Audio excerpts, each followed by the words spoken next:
Hola, buenas tardes. Soy estudiante de la Universidad Virtual del Estado de Guanajuato de la licenciatura en Derecho. Mi módulo es Derecho Fiscal. Este es mi reto 5, ¿cuál recurso interponer?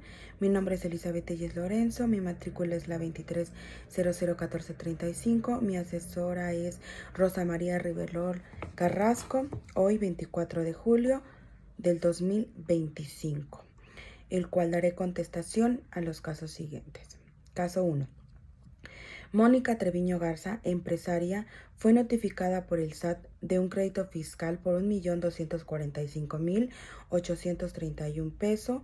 No pagó ni garantizó el crédito en el plazo legal, por lo que la autoridad fiscal emitió mandamiento de ejecución y realizó un embargo sin permitirle señalar bienes, afectando maquinaria e instrumentos de su empresa. Mónica está inconforme con los actos realizados durante el procedimiento administrativo de ejecución. Respuesta. En el caso de Mónica Treviño Garza, quien fue notificada de mandamiento de ejecución por un crédito fiscal que no pagó ni garantizó dentro del plazo legal, le recomiendo interponer el recurso de revocación previsto en el artículo 116-117 del Código Fiscal de la Federación. Este recurso es procedente contra actos definitivos emitidos por la autoridad fiscal, como el mandamiento de ejecución, el requerimiento de pago y el embargo de bienes. En este caso, la autoridad fiscal cometió diversas irregularidades durante el procedimiento administrativo de ejecución. Por ejemplo, no permitió a Mónica señalar los bienes para embargo, lo cual constituye una violación al artículo 155 del Código Fiscal de la Federación, que establece el derecho del contribuyente al hacerlo en el orden legal correspondiente.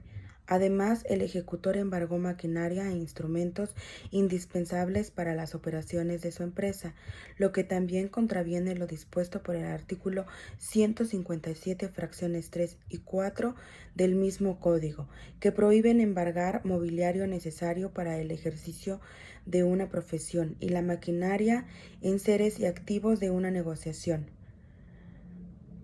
cuando son necesarios para su actividad ordinaria, salvo que el ejecutor justifique expresamente lo contrario, lo cual no ocurrió. El recurso debe presentarse dentro de los 30 días hábiles contados a partir de la notificación del acto que se desea impugnar y puede interponerse de manera presencial o por medio del buzón tributario. Además, Mónica puede solicitar la suspensión del acto reclamado con el fin de detener el remate de sus bienes mientras se resuelve el recurso.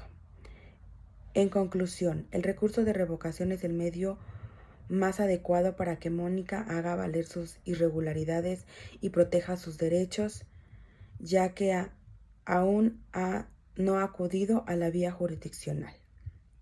Caso 2. La autoridad fiscal resolvió el recurso interpuesto por Mónica Treviño Garza, confirmando todos los actos reclamados. A pesar de ello, Mónica considera que cometieron irregularidades y desea continuar impugnando dichos actos. Respuesta. En este caso, como la autoridad fiscal resolvió el recurso de revocación, confirmando todos los actos impugnados, Mónica ya agotó la vía administrativa. Por tanto, ahora tiene derecho a acudir a la vía jurisdiccional, siendo procedente interponer el juicio contencioso administrativo federal. Este juicio se encuentra regulado por la Ley Federal de Procedimiento Contencioso Administrativo y procede en contra de resoluciones administrativas definitivas conforme a lo dispuesto en el artículo 2 de dicha ley. Mónica deberá presentar la demanda ante el Tribunal Federal de Justicia Administrativa dentro del plazo de 30 días hábiles contados a partir del día siguiente, aquel en que surta efecto la notificación de la resolución del recurso de revocación, según lo establece el artículo 13, fracción 1 de la Ley Federal de Procedimiento Contencioso Administrativo. El juicio contencioso administrativo permitirá a Mónica impugnar la legalidad de diversos actos realizados por las autoridades fiscales, tales como el mandamiento de ejecución, el acta de requerimiento de pago, el acta de embargo y la convocatoria de remate.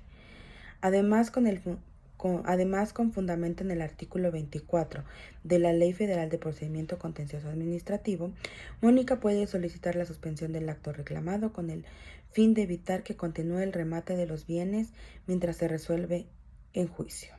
En conclusión, el juicio contencioso administrativo federal es un recurso jurisdiccional procedente y adecuado, ya que le permite a Mónica obtener una revisión judicial de la legalidad de los actos emitidos por la autoridad fiscal, con fundamento en los artículos 2, 13 y 24 de la Ley Federal de Procedimiento Contencioso Administrativo. Caso 3.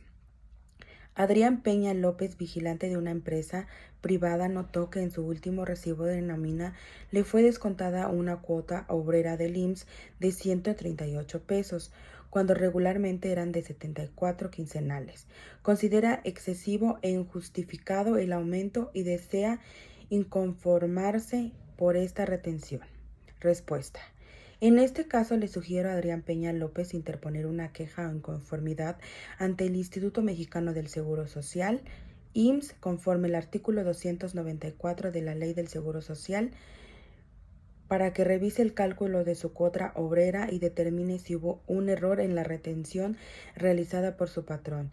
Esta cuota debe calcularse conforme el salario base de cotización, de acuerdo con el artículo 27 de la Ley del Seguro Social, que establece los conceptos que debe integrarse a dicho salario. Adrián puede presentar esta inconformidad directamente en la subdelegación del IMSS que le corresponda o por medios electrónicos acompañados sus recibos de nómina previos y en el que muestra el aumento. La finalidad es que la institución revise si el patrón reportó correctamente su salario y aplicó la cuota adecuada, según lo previsto también por el artículo 39, que obliga a los patrones a calcular correctamente el salario base y a enterar la cuota obrero-patronales. Además de acudir al IMSS, Adrián puede solicitar a su empleador un informe escrito por el cambio del monto retenido, ya que puede tratarse de un error o cálculo o de una modificación injustificada de su salario base de cotización. En conclusión, el recurso más adecuado e inmediato es la inconformidad ante el IMSS, ya que la autoridad facultada para verificar el cumplimiento correcto de las obligaciones en materia de seguridad social. Gracias.